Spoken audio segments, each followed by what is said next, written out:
What is up, guys? Marcellus Williams, aka TheSwolefessor, education on health, fitness, social well-being. On screen, you guys are going to be seeing a full week's worth of training. At this point, from last block, the last time that I talked to you guys here on the channel, you saw my first day of training post-meet. And this is pretty much like the week 2 of training that followed after that entire first week of training. It's just going to be the main comp-specific work, so you guys can kind of see what the layout is looking like as far as that. And that'll be leading into the final SB day of this block, which will be like a raw workout that you guys will be able to see at the end of this video, as well as just kind of like some thoughts I had going into the session and some stuff that I was dealing with during the session itself. But while this first part of the video is playing, I pretty much just want to talk to you guys about a pretty common topic, and that's, is cutting range of motion worth it on the big 3 lifts? And if so, when is it worth doing? Who should do it? And this is something where, you know, as most things when it comes to training, it will depend, right? Just because some people are going to benefit from having a wider stance on squat that cuts the range of motion. Some people are going to benefit, you know, pulling sumo over conventional. Some people are going to be better with a wider grip on bench. Some people are going to be better with a closer grip on bench. So I kind of just want to talk about the different things that really we should be looking out for as far as, like, you know, what we're doing and why, just so that way you guys can be aware of, okay, maybe this does make sense for me to do, or maybe it doesn't make sense for me to do. So the first thing that I'm going to say is, for most beginners, people who are just getting into like lifting weights, period, or if you, like, you know, when you first got into lifting, you immediately found powerlifting, your goal really should be to put on as much muscle mass as possible. So with that, you probably really don't want to think about just cutting your range of motion excessively. Now, that doesn't mean that you have to have, like, you know, a super close grip on bench where, like, you know, your hands are on the smooth of the bar, right? Instead of being like, you know, like pinky on the ring or something like that. It doesn't mean that you have to have, like, you know, your feet just a few inches away from each other on the squat. And it doesn't even mean necessarily that everyone automatically has to go to conventional, because a lot of these things are going to be based upon your individual leverages.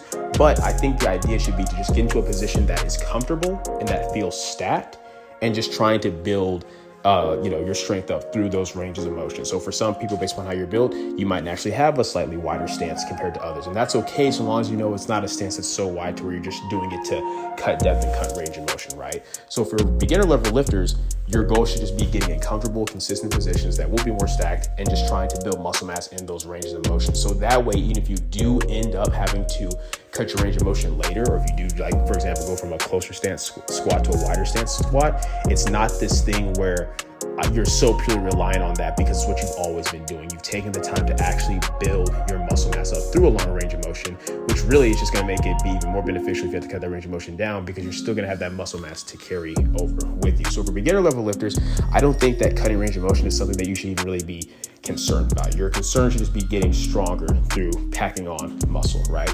Now, as we kind of get into more, you know, individual situations, for example, if you're somebody where you're just not built as well for a lift, that's probably where manipulating your leverage is going to come into play and actually be useful for you. So for example, if you're somebody like, you know, like Russell Orhe, where, you know, you have really, really short legs and you're built fairly well to squat, right? As far as, like, you know, your leg length, your hip insertions, you're probably not going to have a huge need to, like, you know, just have a super wide stance squat and cut your range of motion. You're probably actually just going to be better off being with a more, you know, closer stacked stance, because it's going to let you just feel consistent. And that's the thing that people have to keep in mind too.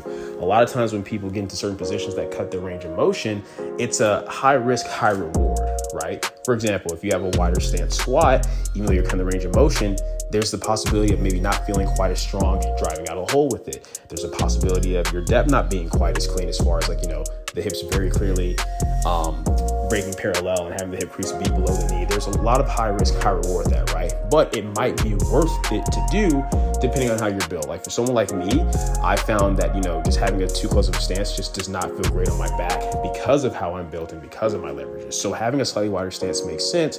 But as I talked about in my last video, there is a cost with me going too wide. My depth control doesn't feel as good. My drive at the hole doesn't feel as strong. And that's why I'm using a stance that's kind of somewhere in the middle. It's not the closest my stance has ever been, but it's not the widest I can get to either. It's something that just feels like a comfortable middle ground for me. So that's going to be the case when it comes to something like the squat, right? And even the same thing with the bench press. A lot of people automatically assume, well, if you have really, really long arms, you should just go to max grip. But what I found is people that have really, really long arms, if they have a max grip bench, but they don't have a super huge arch to go along with that, then oftentimes it just doesn't feel as strong. Like, it's not very consistent. It might feel good some days, other days it doesn't. So I found for them, it's kind of the same thing. They don't have to have the closest grip possible, but having a grip that's like, okay, how wide can we go while still feeling stacked at the bottom position of the bench press so we can drive up and back efficiently?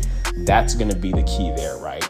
Is kind of finding that balance. Whereas for someone that actually has really, really short arms, where they may not need a wider grip, they tend to benefit from actually going wider because they can still be relatively stacked at the bottom because their arms are so short anyway, right?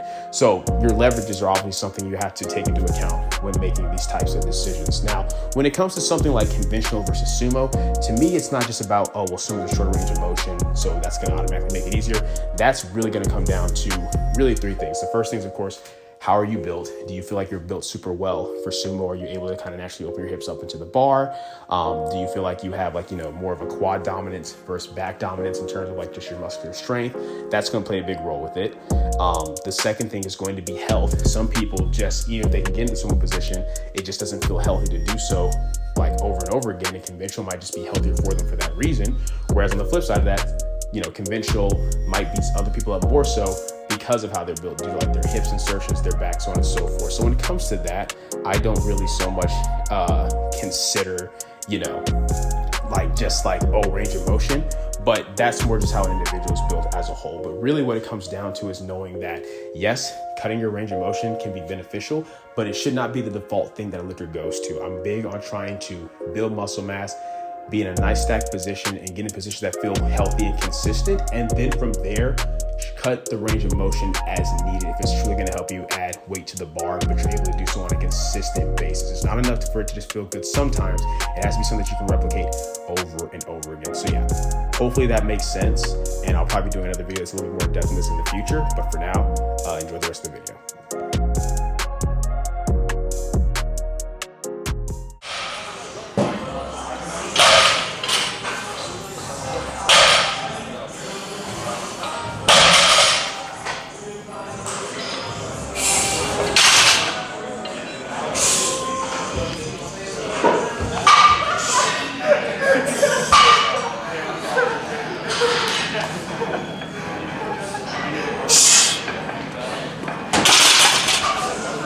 Come on, Marcellus. Yes, sir.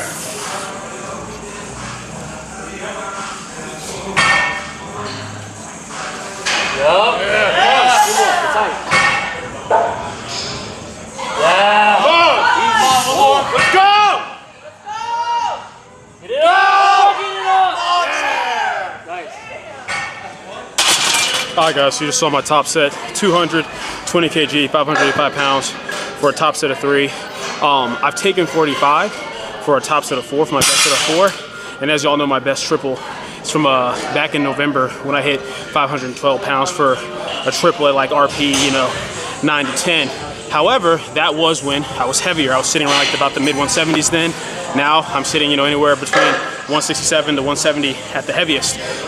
My average is usually around 167, 168. So I'm not trying to force anything. Usually when I have a big gap between meets, at the end of the block, the PR is there. Even if I know it'll be like, over the RP 8 or 9 assigned, I push for it because Brad encourages me to do so. But this time around, and I was already thinking this, so I asked him about it, we talked about it, and we think the best thing to do is just build momentum. It's not a huge gap between this past meet and nationals, so there's no need for me to try to force PRs right now. It's just building momentum and taking what I know for sure will be there around that RP threshold. So 220 kg, 485 felt like a good call based upon doing 468 last week, just a small 15-pound jump, and it felt good. I'm still, as you guys probably see in my warm-ups, finding a gauge between like my stance as far as like not having it too close but not as wide as what it used to be, and that felt pretty good overall. It felt stacked, that felt good, drive out the hole felt strong. I maybe could have been a touch bit closer like I was on the 440 warm-up, but I'm still very happy with that overall. It's definitely like the best that's ever moved, especially at this weight, right in the 160s. So for me, it's this thing where like I have to remember, I don't technically have to get stronger on the squat or the bench. Like I just have to be able to match the best numbers I've already hit in training. So 550 to 556 squat, and then just hitting like a 374 bench on the platform. The only thing that I really need to focus on getting stronger is my deadlift, because I do want to be able to pull anywhere from 640 to 660 on meet day, just because that'll set me up for a nice 710 to 720 kg total, which is what I am for sure going to need if I want to even have a chance at cracking top 5. So just because I think, you know, most people are going to be totaling around that, and on the highest end, probably around 740, 750. So that's the goal. With that being said, I of course still want to get stronger and will be doing everything I can to get stronger because it'll give me that much more confidence. Like if I'm strong enough for more than 550, 556, then that's just going to give me all the confidence in the world to, you know, move 550 to 556. So we're in a good spot as far as that. We're gonna see how back downs go. I'm gonna drop by 18%, so that way it's 396, just about 11 pounds over what I did last week for 385 for my 4x4. Then we'll go from there.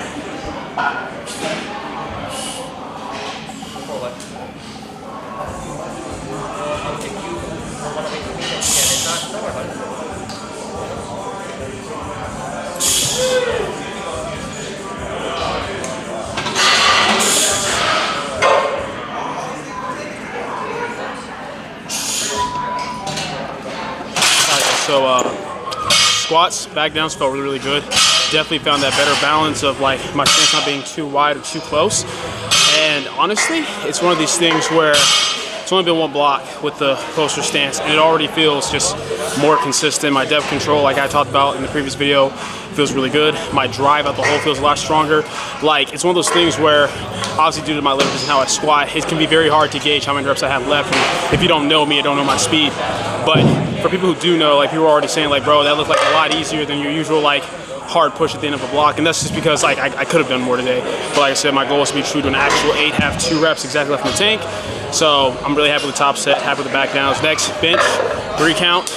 I hit 341 last week. So honestly, the goal is just to hit 347, 352 based on my last warm-up feels. And smashing that for a 3 count will technically be a PR, at least with the pinky on the ring grip compared to middle finger. So we'll see how it goes.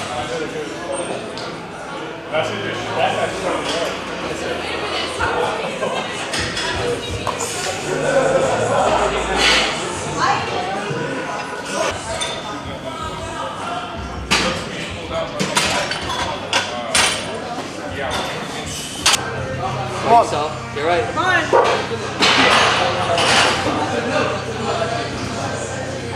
Yeah, Giddy, come on.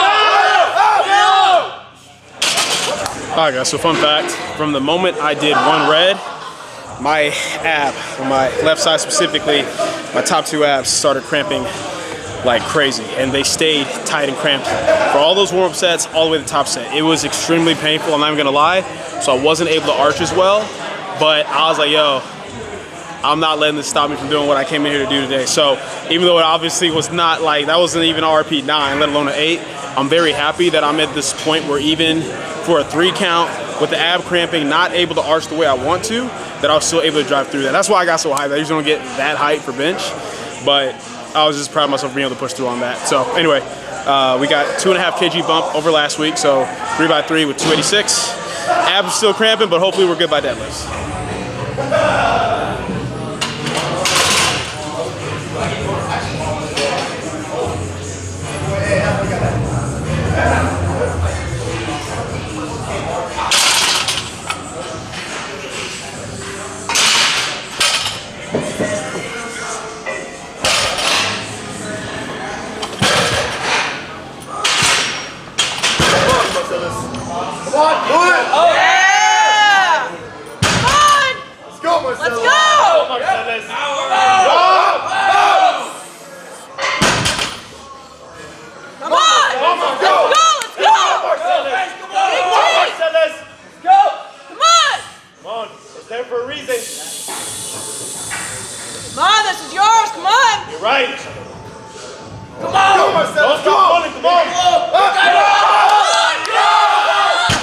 Alright, so you guys just saw me completely fail my top triple with 584 pounds, and honestly I had no business loading that. My original plan today was to do no more than 562, since that would have been a solid triple at an RP8, and hitting that at triple RP8 sets me up based off like an RP conversion chart at a 650 pull. But honestly, full transparency, it was just a very emotional decision. Warm-ups were feeling really, really good. And I was going back and forth between, okay, warm-ups were feeling good, so I should have just been like, all right, cool, let's just smoke 562. But full transparency, guys, I've been dealing with a lot of stuff lately. Even though like my life is good, I'm very grateful, you know. Good marriage, healthy baby, coaching's going really well. Training is mostly going well. I've just been doing a lot of personal stuff on the back end, and a lot of stuff that involves like other people. And I'm somebody where I kind of suck at taking care of myself whenever I'm trying to give so much to other people between friends, family, and the amount of clients that I work with. And that's no excuse, because I have to recognize my patterns of behavior and do better to take care of myself so that I'm not running myself into the ground emotionally or mentally, not letting myself get to E, and not pouring from an empty glass. It's something I've always struggled with, and I gotta continue to do better with that. But that was a very stupid and emotional decision.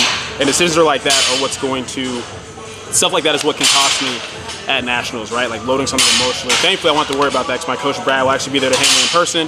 Now I'm just letting him make all the calls so I can just fully zone in as a lifter. I don't have to like be in that slight coach mode the way I have to, like if a friend or client is handling me. I still have to kind of be thinking about what I'm doing. But I'll be able to just go into full lifting mode and execute at nationals. But I cannot do that again. I did very well with the squat and executing. The bench, despite the cramping, was able to do what I need to do. And that's the thing, I felt the cramping still on my warm-ups on deadlifts. So that alone should have told me just to go for 562, but I went for 584, and first rep felt great. Second rep, the bar got away from me, which made it a lot harder than it should have been. Like the second rep moved the way that my third reps usually move, and then I tried to reset on the third one and got about halfway up, but just felt too much pressure and tension on the ab. Honestly, felt like something was about to tear, so it wasn't worth it. So put it down. Yeah, it was just a dumb decision. I'm gonna have more to say at the end, but I'm gonna knock out these belt squats and then talk to you guys later.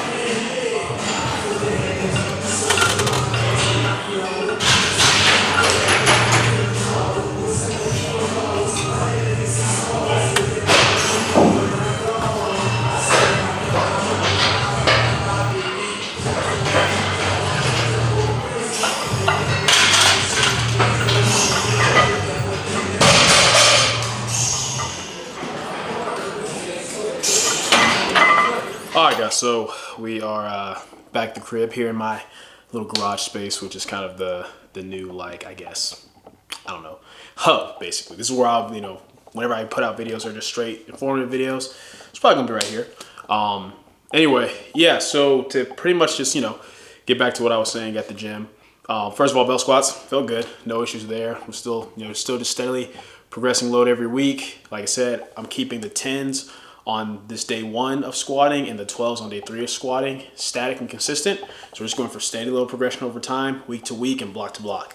And everything, felt good as far as that. Now, like I said, deadlifts, just a very stupid emotional decision. And ultimately it's something where I went for it just because I just really wanted a win for myself. Like I said, I've been dealing with a lot of stuff. Really, if I'm being honest, the past 2-3 months, and a lot of stuff just kind of been like compounding in terms of me like taking the time to process and let myself kind of feel what I feel, just because due to my lifestyle, like, the amount of clients I work with, having a wife, having a daughter, trying to constantly be there for friends and family, just kind of my personality. I'm a giver, and I don't mean it like in an arrogant way, like I'm righteous or holy than art. It's just kind of that's how I'm wired. And I get a lot of joy out of it. Like I get a lot of joy and satisfaction out of knowing that I can be there for people and help people live a better life, because I would want the same to be done for me, right? And with that, unfortunately, it's the fact that I don't always recognize, like I said, when I'm close to E, or when I'm getting to that point of like, hey, you need to kind of take a step back and take care of yourself so that you can, one, because I need to take care of myself, and two, can be more effective in helping and being there for others, whether it's my friends, my family, my clients, whatever it may be.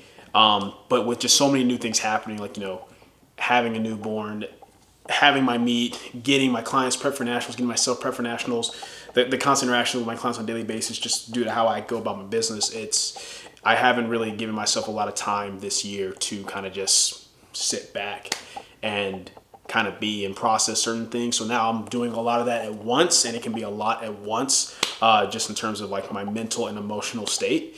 And, it's one of these things where the only reason I'm talking about this is so, I want you guys, this channel is about transparency. It's informative. It's about you guys learning both from my straight informative videos where I'm bringing down the topic, but also learning from the ups and downs and experiences that I go through with my own training. And the fact is, today should not have happened the way it did. Like squats, excellent. Bench, even with the ab cramps, still came in and hit exactly what I wanted to.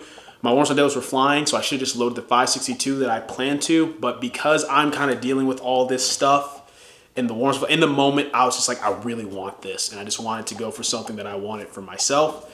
And it just wasn't smart. It wasn't a smart move. That could have been way worse. I could have possibly gotten hurt. Thankfully, like, my ab feels okay now, so I know that tension I was feeling, that pressure was just from the still being tightened up from the cramp. But I don't think anything's like, you know, torn or anything like that, which is good, even though it felt like, oh, so might be giving.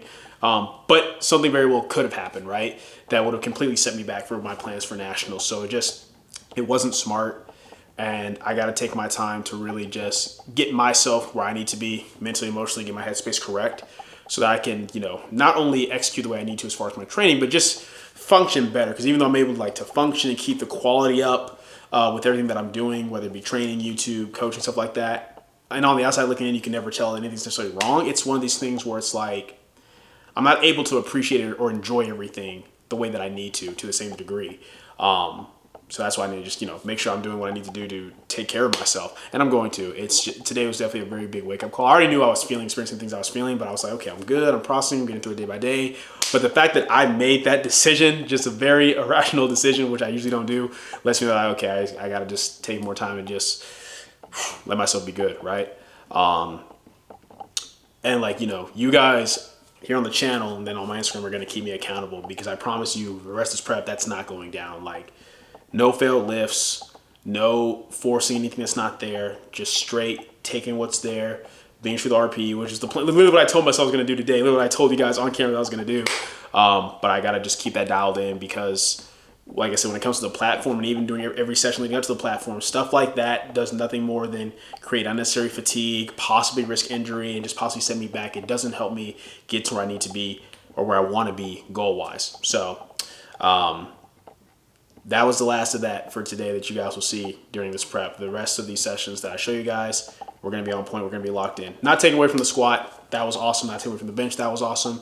But I could have finished things off with a perfect day had I just loaded what I needed to on the deadlift instead of giving into my emotions and being greedy and stuff like that. And it's something, you know, I tell my clients all the time that, you know, you're going to have ups and downs in life. Life is going to hit you, and sometimes you got to swing back.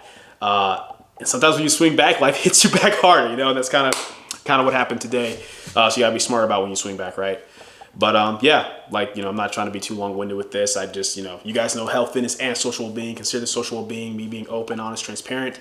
Hopefully you guys can take from this and learn from it. But yeah, we just gotta dial things in for the last week of this block, and then just reset next week and just build that momentum. The good news is strength on the pull still felt great. Like, I just messed up because I let the second rep get away from me, and then even the full reset on the third just wasn't there. It wasn't smart to do. But at the end of the day, man, you know, no one's perfect. Live and learn.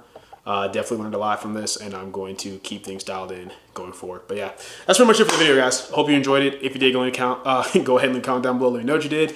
If you're not, leave a comment down below. Let me know what I can get better. Like the video, share, subscribe. Keep it simple, specific, scientific. I'll catch you guys later.